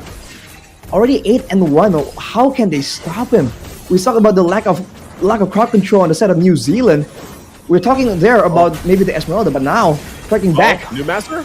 New Master in trouble. The heal's not going to be enough either to keep him up as he falls. And now it's Kai's time to shine, forcing them back a little bit further. Zugeta Zen won't be able to catch them up with that Ruby. Even the I'm Offended already utilized. So Guam, 10,000 gold ahead. It took him a little bit longer in this game, number 2. But Rashi, I think you're starting to put the pieces of the puzzle together here. Guam is on a different level right now against New Zealand. 9 minutes in, we're 15 seconds away from the Lord, and I'm not sure if New Zealand really wants to even contest that or get even close to it, as New Master continuously gets shut down and his buff stolen from him. And now he's not even going to go to his purple buff. He knows he was at least 3 levels below. He's going to try and push out the bottom side of the map, get a bit of farm safely without someone that can be penalized. They can be just caught out by Guam. But for now, look at the way Guam is playing, man. They just know what they want, what objective they're going to go for. And Slopezy once again with the aggressive maneuvers. Whoa. Okay, whoa, okay. I'm Offended, not going to be able to catch New Master, but I think Secret landed the sword spike. So we got New Master with the sword spike and the slaughter alone. Secret once again able to catch the Ling on this Gushin, and that'll be the Lord as well for Slopezi as he secures it for Guam. And this could be it as they push in 10 minutes in. It is only the first Lord, but I don't think New Zealand is farmed up enough to defend unless they throw everything on the defense here. And it looks like they might have to do just that as Lord makes its way in the bottom. So they bought themselves a little bit of time, but this defense has to be pulled off from New Zealand. There's more AoE for them, but let's take a look at that replay, man. Slopezy ushering him in. Zukato Zen tries to go for him, and we thought, oh, he's down. But Secret, man, immediately deletes him, gets out as well. Smooth operator as the waves come in, conceal from the side of Guam. GI3S there on the Tigreal, using that conceal, finds himself beyond the turret. We'll go ahead and scoot on out of there. So they get the shields. That's about what their whole plan was there on the top side. Now that the Lord is making his way to the bottom. So once again, New Zealand on the defense. JS goes in with a huge implosion, but Secret will unleash. They get stuck with the frigid glacier, but still gonna find it out. The turret's down. JI3 finally goes down in the exchange, but Kai finds another kill. And once again, Secret waits on the whim. Might go in, but second guessing it. Takes too many shots as Chole keeps him at bay. So a good trade. New Zealand still in the game for now, but there's the falling star moon from Slopezi. Has the shields while Kai works on the base, and it's going to be too late as Guam will take game number 2. Another great showing of aggression. Not breaking at all, going full speed straight towards the crystal. And that'll be New Zealand taking a defeat in game 2. They tried their best and it looked a lot more stable until it didn't. Man, that final fight, they just went in and took a full-on glacier, right? They got comboed by New Zealand, and it did not matter, man. They just brute forced it purely with the gold advantage. Guam, what a performance! Yeah, you said it well, Arashi. I mean, it looked good until it didn't, and even the Gushin pick, like originally when I thought that was going to go in the jungle there and it ended up going in the hands of Secret, he's got to be MVP of the game anyway. Like whether we see that or not, Secret had a hell of a game on this Gushin. We're going to take a look at the highlights here though in just a second and see, once again, a very dominant highlight reel here for Guam. I mean, it looked painful, man. This was one of the moments where they went for the trades, right? We saw the adjustment. Oh, we can't go for fights. We go for a trade and gather on the other side. But then they overstayed here, trying to and set up a dive or a play. And as a result, they get flanked. They got caught out. And we saw what Guam can do once they started to get snowballing. And this game was no different. It started with slow peasy. And from there, that shut down Noob Master. Afterwards, it's secret. And we talked again and again about the importance of the trio mid rotation. And for Guam, the two members that were doing so well there was the jungle and the mid lane. And even though, in theory, right, the snowballing members from Guam are magic damage dealers that can be itemized so easily against, there wasn't a mixed damage situation for the side of New Zealand. It doesn't matter. When you're that far behind, when you have so much when there's no control for the map and you're losing out in levels as well, they just kept going for these fights. And for the most part, unless a catastrophic mistake is made by Guam, there's no way they come out on top. And the individual skills, the individual flex we saw mechanically by the players, man, that itself already shows next level stuff from Guam. Yeah, like I said, Guam has a very distinctive playstyle, it seems, and they did this. They played this out so well. It looked like too for Chole there with the Aurora. Like there were some really good moments, where it looked like they'd be able to turn some of those fights around, even with the frigid glacier and the way that was all utilized. But I think if you really just break this down, Arashi, it's just they got outscaled again. I mean, anytime we're talking about a 10,000 gold difference at 10 minutes. That's quite the snowball, and it's quite a dominant lead to work around with. So, as you looked at that, it's tough to come back from that, even with a great setup potential with an Aurora. But there it is. Looks like our MVP for match number 2 is once again secret here on that Gushin. I mean, to no one's surprise, right? Let's be real. He was just going out of control there. He was winning in the laning phase. The roams were solid, and he was able to isolate the right targets, right? He kept going for the Ling and the Harith, and that's great. But even when his team wants to go for a bit of a combo, when he saw that big implosion play being made by GI3S on the bottom side, he was able to follow up on that as well, showing again the versatility of this Gushin and how it's been so underrated because we haven't seen it in a long time. And I think it still provided really good value even before the Sky Piercer was even in the conversation. But the fact that he was already on the Holy Crystal, man, just shows again how much gold that he was just sitting on. Because the Sky Piercer, by all means, it doesn't really cost as much as some of these like really late game items like the Holy Crystal. But that Holy Crystal is like a good 3,000 gold, so he is definitely just rolling in it.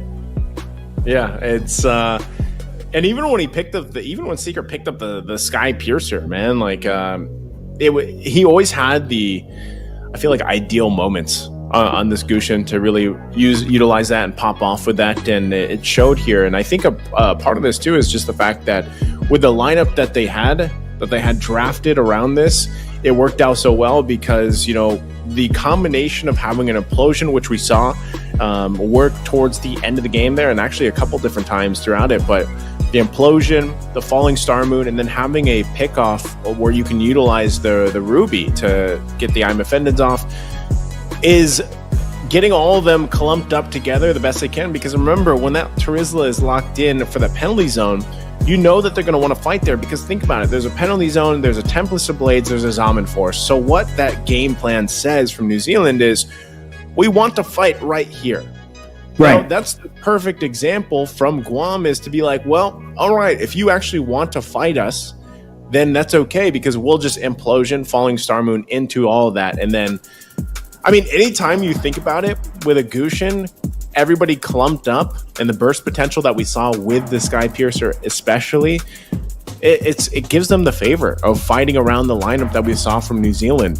And I'll say, like, I like New Zealand's lineup here. It was just a little bit I only questioned it when we got through towards the end of that phase where they picked up the Florin, like, to round out the first phase. If I remember right, it was like the third pick. And I'm just not sure if they needed to pick up Florin right away for that. And then the Aurora. I feel like the Aurora was useful in this lineup, in this team fight they had. But again, anytime you pick up a Ling, Arashi, you know this very well in your region that loves to pick up Ling. Like, man, even with the changes, like, Ling still needs the support of the world to help you have a good game. Like, you need your buff, you need that purple buff, you need, even to an extent, the orange buff, and you need to be able to rotate around the map with, you know, a sense of security almost. And unfortunately, that didn't work for New Zealand. Like, that, they weren't able to do that. I think I would agree with that, your suggestion, Nicey, to go for the Angela, right? Because then it also gives, aside from just the healing, of course, it also gives you a way to catch someone. I think our whole discussion earlier was about they have damage, but there's no way they're going to use a penalty zone on one guy to try and get the extra damage addition with the focusing mark and the war cry to on one person. So they don't really have any tools to try and do so. And what makes it so layered from Guam, that's so devastating for New Zealand, is that if we saw the Ling, right, in the mid game when he was caught with that spectacular play by Secret, he was alone and he was able to avoid all those crowd control tools to try and get out. But then Secret got him, right? So the fact that there was an assassin in the game from Guam out of nowhere, right, in the mid lane, makes it so that everyone are now extra concerned. Okay, we have to stick together to avoid letting the Gushin just go for an easy kill. But then you get together, that's where the implosion happens. That's where this falling star moon happens as well. So they were planning on being the ones with the assassin, the ones that are threatening the members of Guam to stick together. But considering the fact that Guam was just doing so much better, the fact that they had Esmeralda that was just bullying the Ling so early on, it kind of turned the tides on them, right? They're the ones that have to stick together. Guam were the ones that can go all across the map whenever they want. And because they know that worst case scenario, they can buy enough time and the rest of the team can cut off the escape route for New Zealand. And we saw that happen again and again.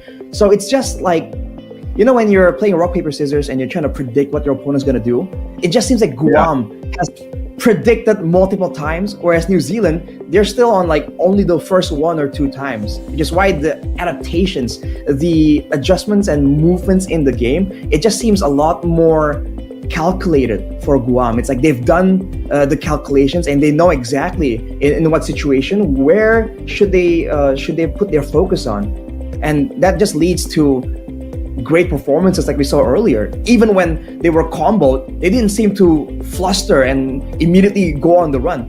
They're like, okay, no, we've calculated this. We're 10k gold ahead. We'll take a glacier, right? We'll take something. Yeah. But, you know, in the end, we know that we have what it takes to win it out. And I like the fact that despite being a newer, younger region, they had the guts there to just go for the end, even though technically they gave up 2 shutdowns. It kind of got kind of close, but they still went for the end there, even though it looked kind of close. I like the fact that they dared to do so. It's a good point because I don't know. So far from, I think I said this earlier, and now I feel like I could say this with confidence, Arashi, that Guam is playing on a different level from game 1 to game 2 here for New Zealand. And I gotta say, I'm happy that New Zealand is part of this, and they got to compete now in the OCC, which is their league over there, and that's how they qualified for this and everything. But I think for New Zealand especially, if you look at the way they played game 1 and game 2 was a little bit better, but it's almost like they just don't have what to allow Noob Master to pick an assassin so far from game 1 to game 2. It just hasn't worked out. So almost like I want to say, like, if they don't want this to be a sweep, because Guam is on that track right now. Like they're very dominant game 1s and game 2. So like, if I'm looking at New Zealand on what they could do to change things, I'm still going to go back to the fact of maybe they role swap and play what they played in the qualifiers. Maybe that's part of it. Maybe, but then again, who's to say that this is what they practice and this is what worked best for them? So if that's the case, then good. Do that. But I think part of this is if Noob Master can play just a tankier jungler, where you don't have to rely so much on Noob Master to get these buffs and to have that certain play style, and let one of the other side lanes maybe even shine, or maybe that mid lane, then let that happen. Because right now I feel like the jungle is not even the biggest issue. It's containing Secret. Like Secret, like someone needs to Right. match up against Secret, you know, and that has to happen here because, and I think that can, like, I think that definitely you can have a good matchup against Secret, and in that mid lane, it kind of locked that in. But again, Secret has had 2 back-to-back MVP performances now. And, you know, first the Lilia and then the Gushin pick. Like, what else does this guy have up his sleeve to be able to play? You know, with those, like, those are so.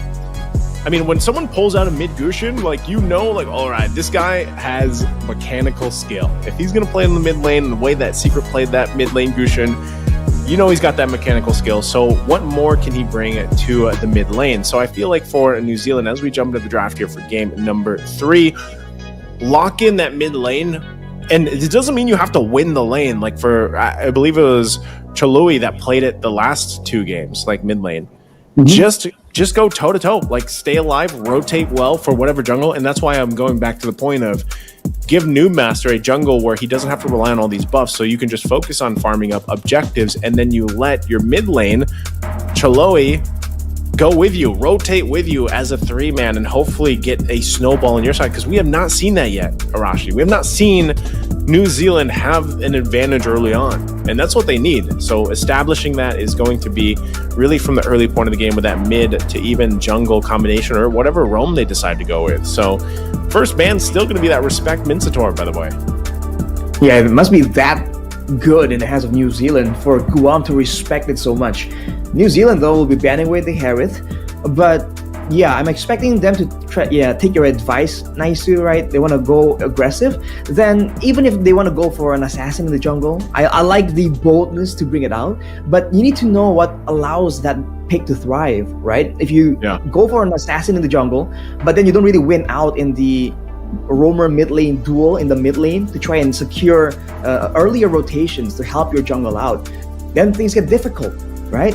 So if they can't really have the kind of synergy, the kind of tried and true game plan, they don't like experience maybe to deal with multiple different kinds of approaches from Guam, then maybe they can also go with some picks that are a bit more independent. Because we're seeing that when they are trying to set up for plays together as a team, as 5, they're kind of getting countered here. So if they can maybe set up for plays solo, right? Maybe getting really strong laners, you can just try and go for duels 1v1, then maybe they can do a bit better. But at this point, we're just naming possibilities. But for New Zealand, though, I think they're really respecting this 5-man collision against Guam. So that's why the Faramis hasn't been let go at all this match. Yeah, it hasn't. So, you know, Guam sticking with the bans that they have, I think is, even if they let some of these slip through, Arashi, I don't think, you know, I don't know, unless these are just pure power picks for New Zealand. But even when I look back at their games, like, they had quite a few unique heroes that they brought out during their qualifying matches. But so for this, they still go with these similar bans, and I think it's more so Guam just being very confident in whatever lineup that they actually pick up. And it's more so, like I said, New Zealand, you want to focus on what can they change going to this. And so even as they get through this last ban, I think it's Guam's going to take whatever they want for that first pick. Export was still a good choice because of what happened in game 1. But for New Zealand, when they get those 2 picks, you know, Louis Yi is still open. I feel like that could, unless again, Louis Yi has changed a little bit because of the cooldown for diversion and everything. But, you know, for New Zealand, I'd love to see them hold it together versus in the mid lane against Secret here. So, but you do have also to take note, you have some substitutes going on here for both the teams. Ooh. So Secret and Zugato Zen have swapped with Giyu and Akuma. So this isn't going to be Secret in the mid lane. So I'm wondering, as they switch this, it's good to get those reps in for you know, the substitutes here as well. So I'm wondering if this is just going to be the same layout, if you will, for Guam, and same playstyle. That's surprising, though, the fact that out of nowhere here they pulled out a swap. Because nice, you were talking about New Zealand, like maybe swapping out the roster kind of when it comes to roles and all that. But Guam here with an absolute curveball. They secured a Fredrin, so clear speed, ganks in the early game, all still solid, still pretty flexible. I don't think we've seen it flex back, you know, in EXP lane just yet. Now for New Zealand, very early Ling pick. They are set and they're set to try and make this work. And now with the Lo Yi, we talked about the mid prio being an issue. Maybe the Lo Yi can be a solution, but showing it so early here, I think it's very risky. Guam can maybe go for something of a counter already. They have a chance to maybe pick up the Angela to try and deny that away. We'll have to see, man. I think this is a very risky move from New Zealand. I'm just wondering too, and this just popped in my head while we wait for these next picks. I wonder what server they're playing on. Like, I actually don't know anyone from New Zealand or Guam, or like have played with anyone from the Oceania region for MLBB. So I wonder where that server is located. But I'm just thinking about here as we wait for those next two picks. But yeah, I agree with you, Arashi. Ling picked up first phase like this is quite the statement from New Zealand, and for Guam, they're gonna lock in the Novaria plus the Ruby. So it's almost it's still a problem, I feel like, for New Zealand to deal with. Can you match up against a Fredrin? Like, you already locked in your Ling, so you already went that route. You already chose this. You already chose to wake up with some violence in your favor. Your match point. This match, by the way, is the deciding match to go to WEC. So if Guam plays like they've been playing with the substitutes that they even have here, and they cap this out in a sweep, they will move forward to the WEC. So for New Zealand, this is a confident statement. Like, this is saying, you know what, we know what we're facing, but we're still going to pick up the Ling. And I did say that if they wanted to pick up that Lo Yi, gives you good damage in the mid lane, and then with this is Leslie picked up. I don't know. How do you feel about the Leslie Arashi? Because even with some of the new items, right? I mean, some of the new items are great on the Leslie, I feel like. So what are you thinking about this? I'm already going to say it. This is a big damn first phase from New Zealand, man. Can you imagine they've been hiding their true power for the first two games? They're just that confident. It would be cool. I'm just saying, it would make an amazing storyline. But the Leslie, wow. Against this composition, I don't see anyone that's kind of hard countered by the Leslie just yet. With the new items, and even before the new items, in some situations, you do feel like there's some potential for this Leslie. But right here, followed up by the Lo Yi and Ling, I'm still struggling to try and see the vision, right? See how this is supposed to kind of like fit into each other when it comes to a full-blown composition. So we'll have to see. I think it's a bit too risky as well because they haven't seen the lane opponent coming in from Guam. If out of nowhere something aggressive comes up, something that's not a Claude, because usually Leslie counters Claude, then this Leslie might be in trouble, man. I'm sorry, Rashi. This game, I'm going to have to stand up for, So give me a second here. I'm going to stand up because we have this very interesting lineup, and I don't know. My desk is raising right now, dude. I mean, exactly. I'm living in the future, bro. I'm living in the future, right? So I gotta stand up for this one because this is Leslie and a Ling, and then a Lo Yi. And what else could they actually round this draft out with? I mean, they banned out the chip. Yuzhong looks like it's still open.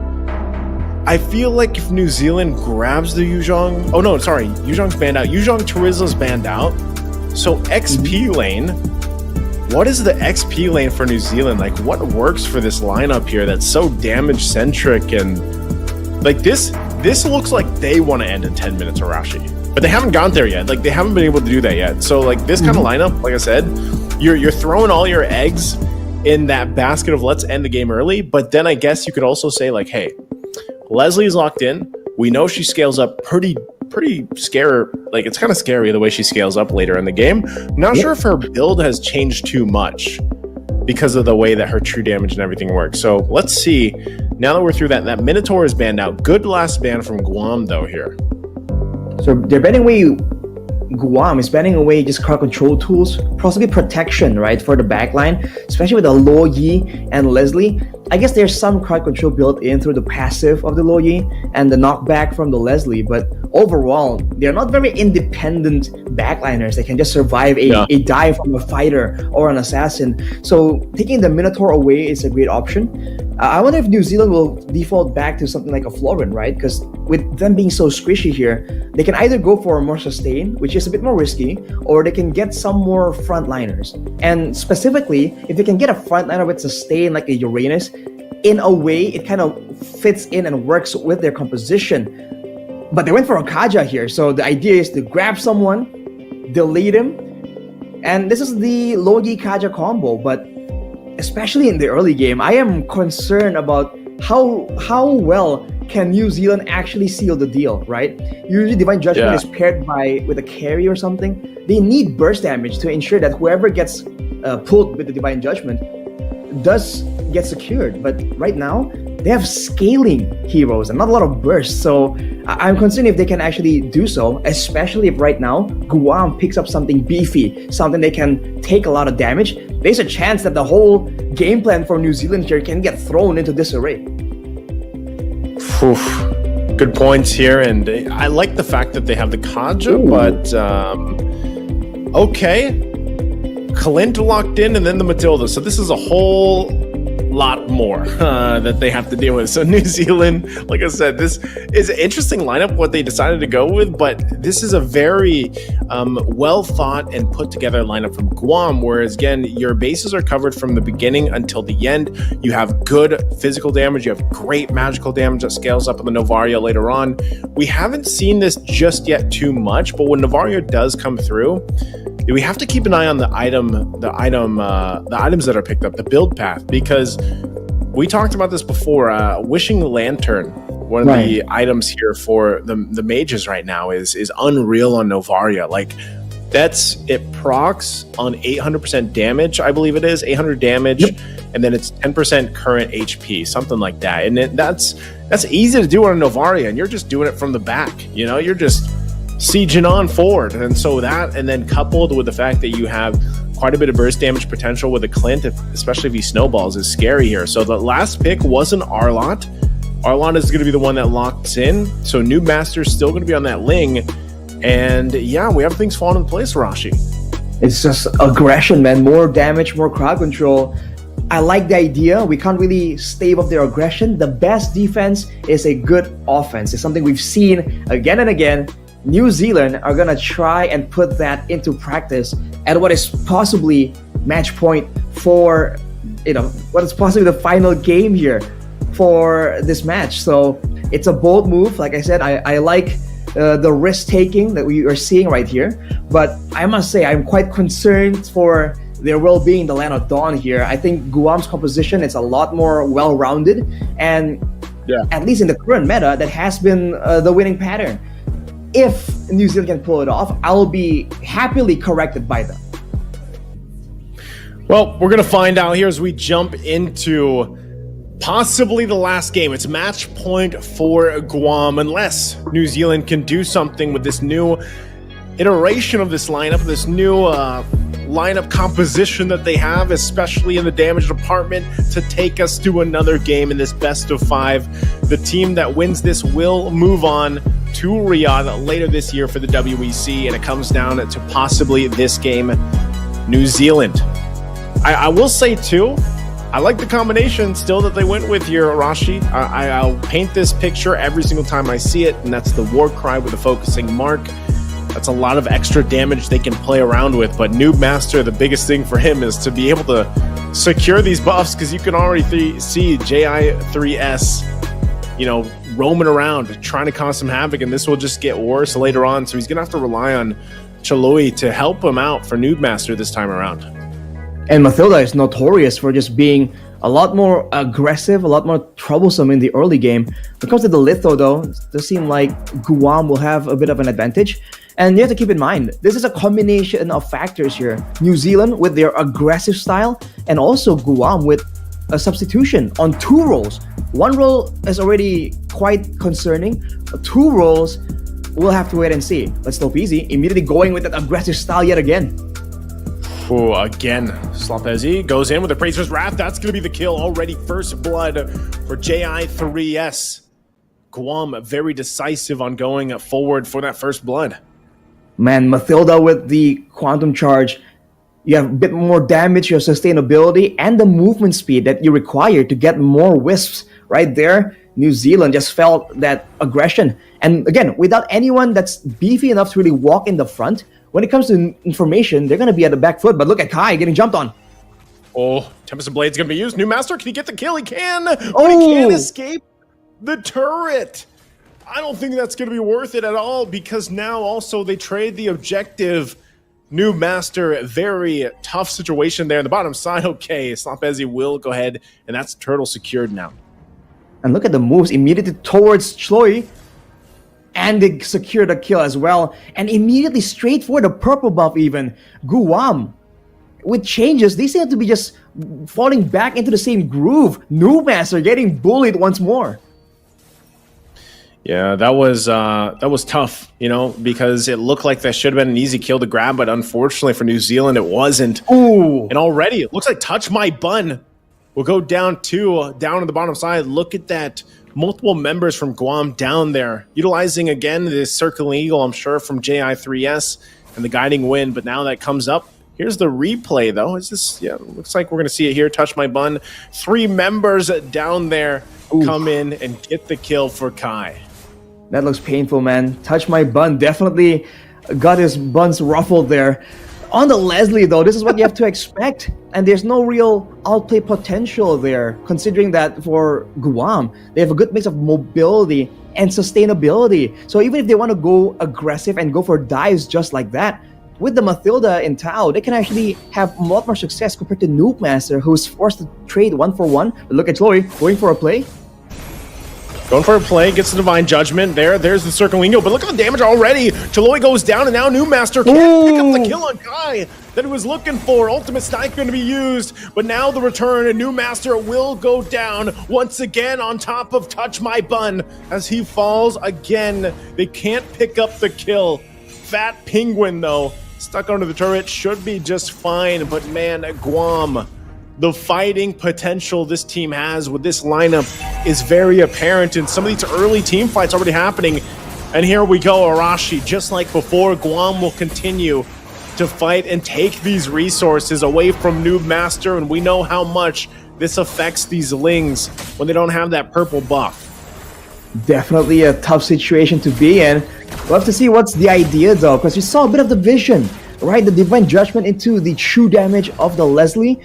It was looking quite good, but there just isn't enough damage just yet. If this was like a late game situation, then maybe whoever was pulled can get taken out. But now, it's not about that. It's about whether or not they can survive long enough to even reach that point. With the goal difference extending to 4K, look at Guam already looking for the next target. Oh, yeah, they're going to go bottom side once again. Kai joins the fight. Look at all the damage being pumped out here as it's a double for Kai. Every single time Guam just comes down to the bottom, Kai profits. Kai and Akuma coming in right here, just wreaking havoc. You have to wonder what's the details behind the decision, but man, Guam just plays unfazed completely, going at it. Yeah, so they're going to have to go ahead.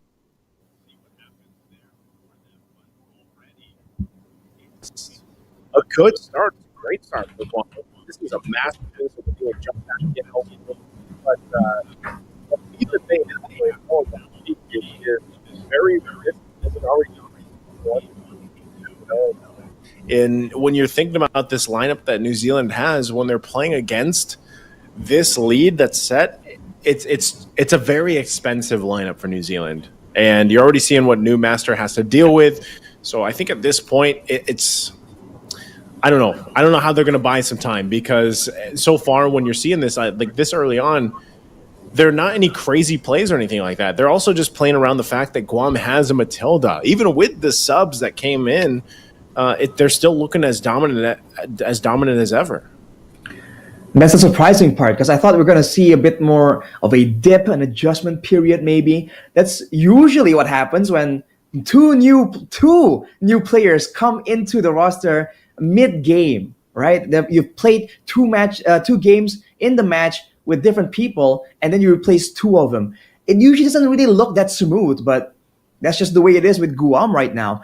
And we talked about the individual laning, right? And for Guam, they're just winning out individually, right, in these small skirmishes, that macro-wise, you're not even seeing New Zealand get a lot of opportunities to try and go for that big diversion play along with the Kaja. For the most part, Kaja is forced to show himself around the line of dawn just because the laners are just being pressured so much more than they were expecting.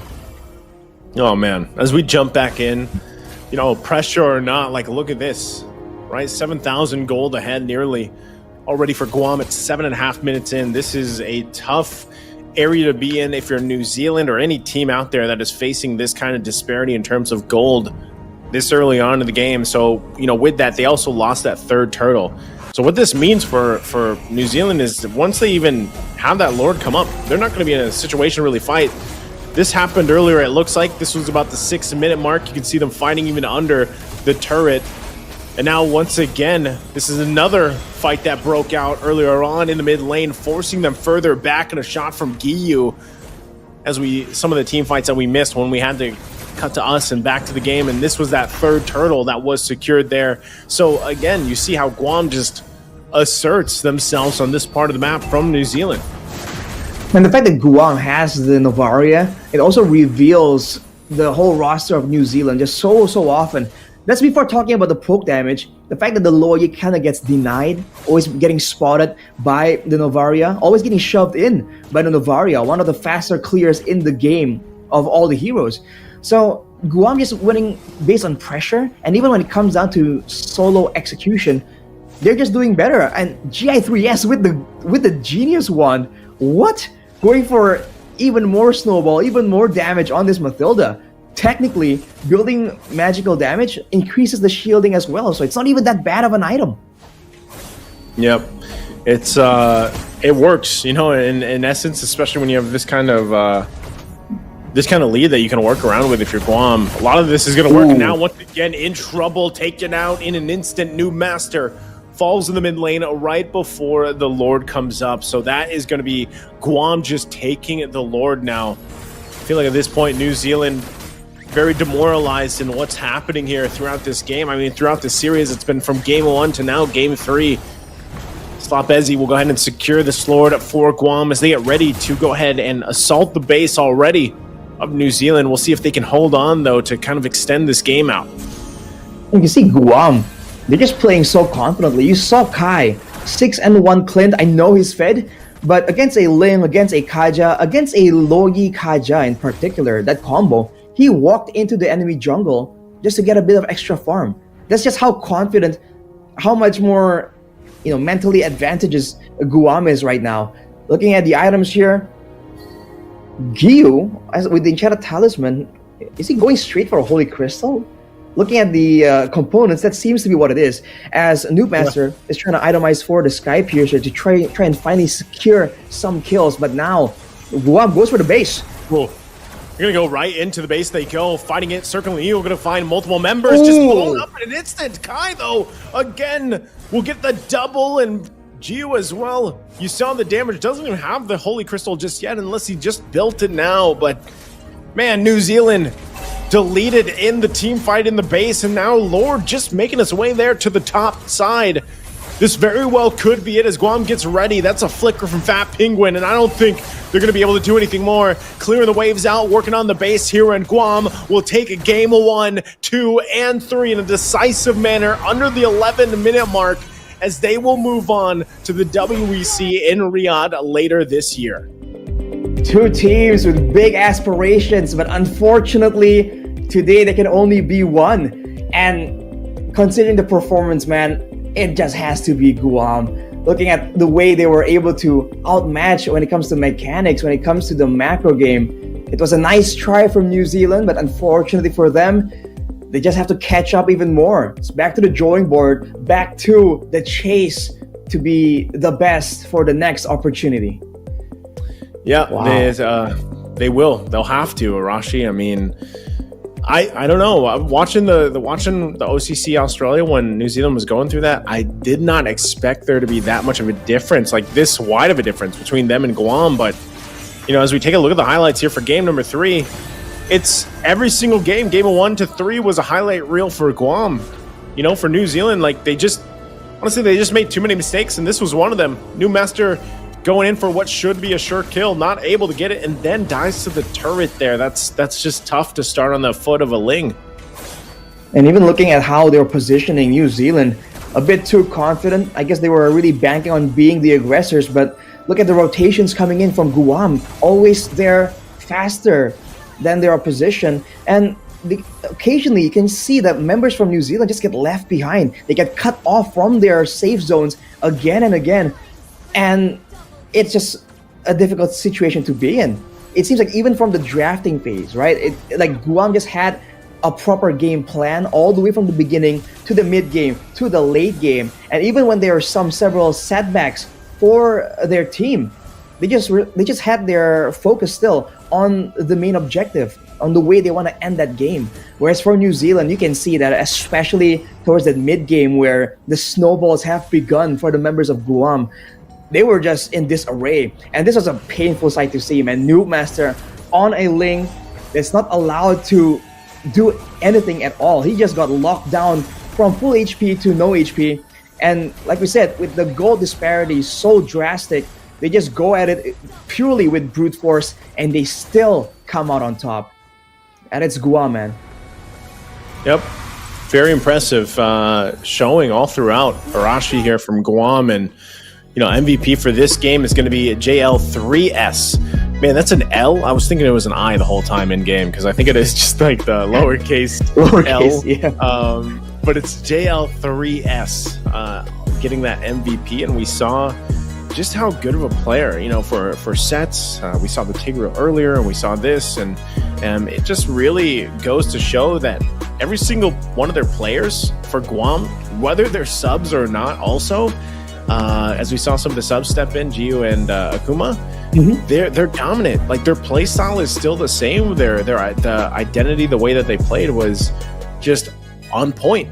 And I want to see them move forward. Well, they are moving forward to the WC. I want to see them compete against these other countries now, because I just feel like they have a very good synergistic approach to the game and the compositions that they played here for this series. We definitely want to see more from them, to see them go up against stronger teams, because that's when they can showcase even more of their skills, right? The stronger their opponents are, the more they're forced to dig in and show more of their cards.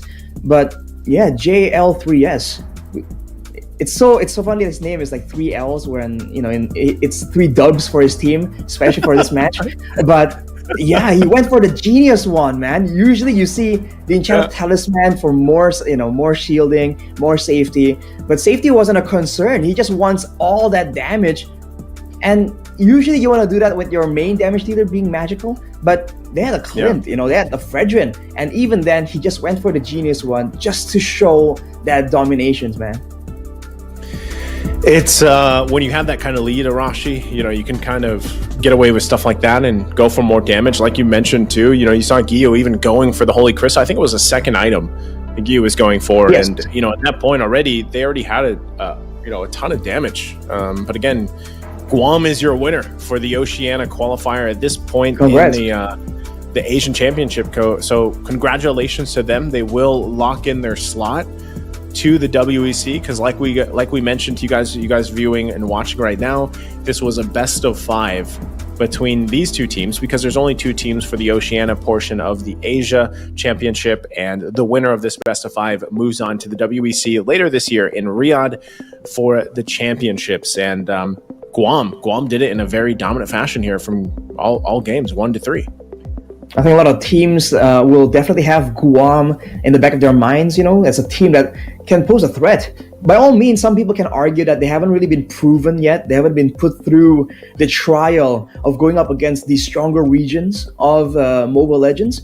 But it's a great start. And I think they're showing again, of course, aside from the dominant performance that was secured by snowballing, you're seeing synergy. You're seeing vision when they're drafting, right? The way each hero kind of falls into place to try and shape up a proper game plan that can be executed.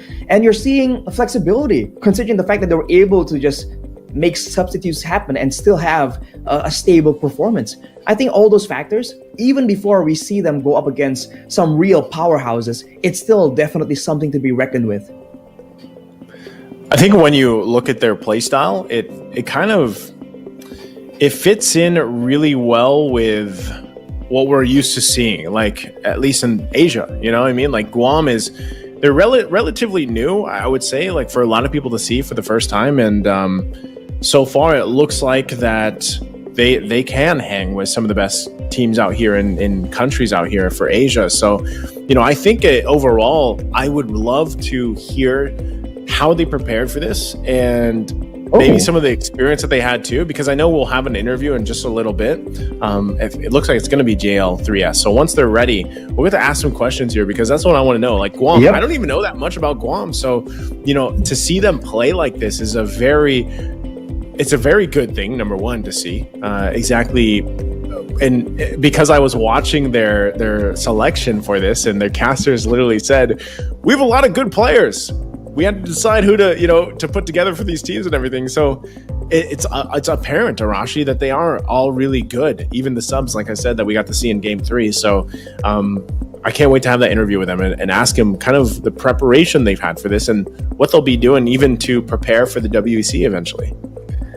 I mean, when you have an abundance of talent to choose from, that's where you can get really the best of the best, right? That definitely is a factor. So, like you said, Naisu, if there's just so many of them just competing for the 5 slots, well, I guess 7, considering their subs, but considering all of them are just gunning for those spots, you can bet that the result is going to be a team that is passionate and a team that definitely has some skills to show off for it, to show that those decisions are not made randomly, right? There's definitely data to back it up. And I think I'm also curious to see if they actually kind of theory craft their own meta, their own style, or do they actually do take inspiration from some of the other regions, right? Because that's usually the generic approach we see from a lot of teams, especially the new regions. But maybe with Guam, it's just a whole different beast. Yeah, and so, while we wait for that interview, I'm looking at some of the placements now falling into place, because remember, we always have games going on simultaneously. That's something we want to make sure that the viewers understand, because some people I see in the chat ask this, like, where are certain games happening? Some of them are offline. Not all games are streamed because there's just so many games going on, guys. And so I was looking at the standings, and it looks like one of the next teams that I think they qualified for one of the spots here is Nepal, and they're sitting undefeated. So I'm looking at this real quick to see how else things are kind of falling into place here, because for Guam, that should be, like I said, the team for Oceania, and then I think Nepal is one of the slots there. So, as we get through this all happens like relatively quickly too. Like these group games and everything are happen very fast, and then we move on to playoffs, I think, starting tomorrow. So I think JL3S is ready. Arashi, let's go ahead and call him up here for the interview. All right, JL3S. Hello. Hi. Great to be here. Can you hear us okay? Yes, I can. Awesome. All right, man. Go ahead. So first of all, how do you pronounce your name? That is something that I think we really want to find out. So it's not JL3S, it is JBS. And since doesn't allow only 2 characters, I had to split the B to something to fit it, Smart. Got you. So it's JBS.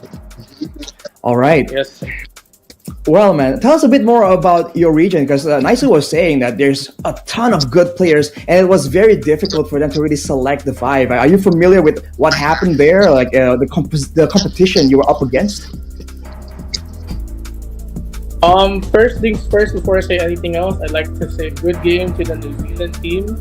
We've been stressing for this tournament for so long, and you guys put up a really good fight. It was really fun. We were shaking before the first game. But thank you. Before everything else, we had our own tournament here on Guam between our own personal teams. We're made up of kind of different teams, but we found who was available and who could play and make time for the tourney to represent Guam. Like, I have some of them right here behind me. Like, at the studio right now. Say what's up, guys.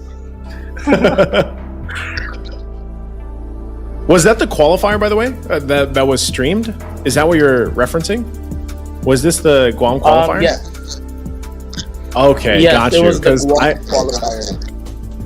Yeah, I was watching that, and I heard the caster say, like, there's just so many good players out here in Guam, and they had to have that tournament to select on exactly who was going to play. And you guys are outstanding. Like, I mean, to see those 3 games and very dominant games for you guys, so you should be very proud of that, because it was, again, for a lot of viewers that would be tuning into this, it's their first time to see you guys play.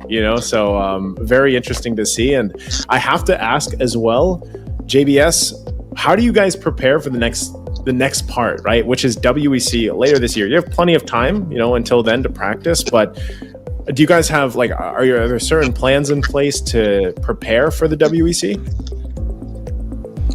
Well, of course, we're gonna do some scouting, watch all the other teams, see what type of play style they have, and then our coaches and analysts will try to help us formulate the right plan.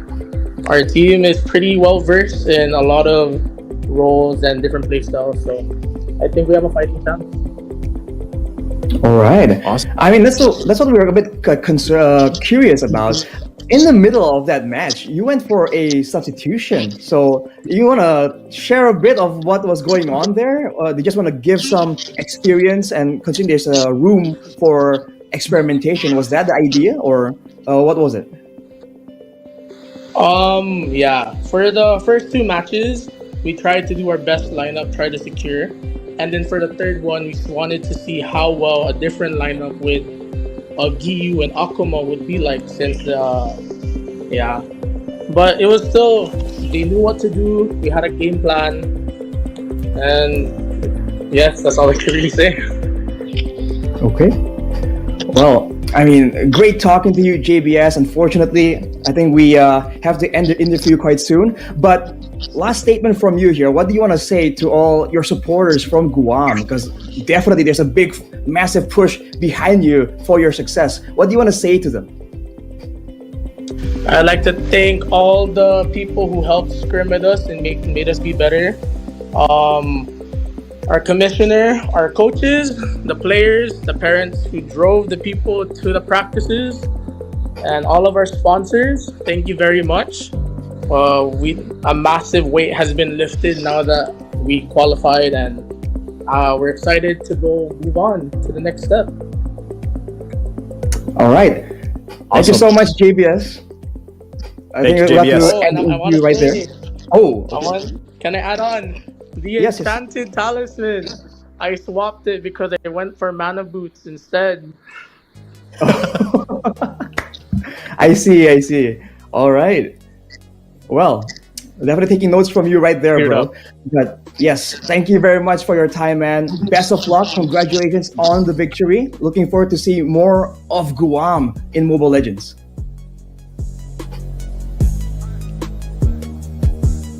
There we go. All right. It Great seems to like see, man. yeah, it seems pretty fun. The whole atmosphere over there seems kind of brotherhood focused. It's like what the Indonesians would say.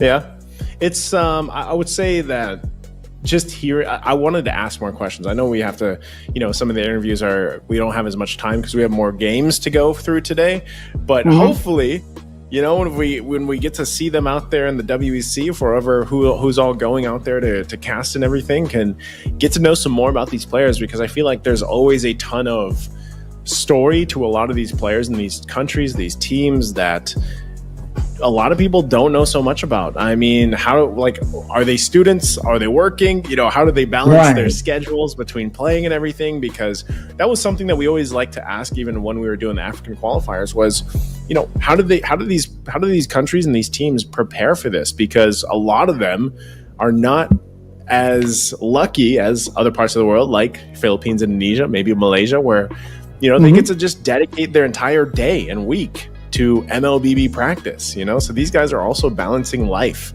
and everything else that they have to deal with throughout their preparations.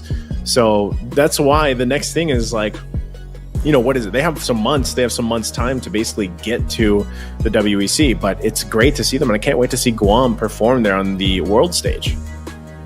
I mean, even earlier, he was thanking the parents for just driving out their children to go to the practice areas. So there's definitely more effort required for them to even get what we kind of take for granted here in the bigger regions for sure. So I do agree, Naisu. A lot of stories to be uncovered for sure.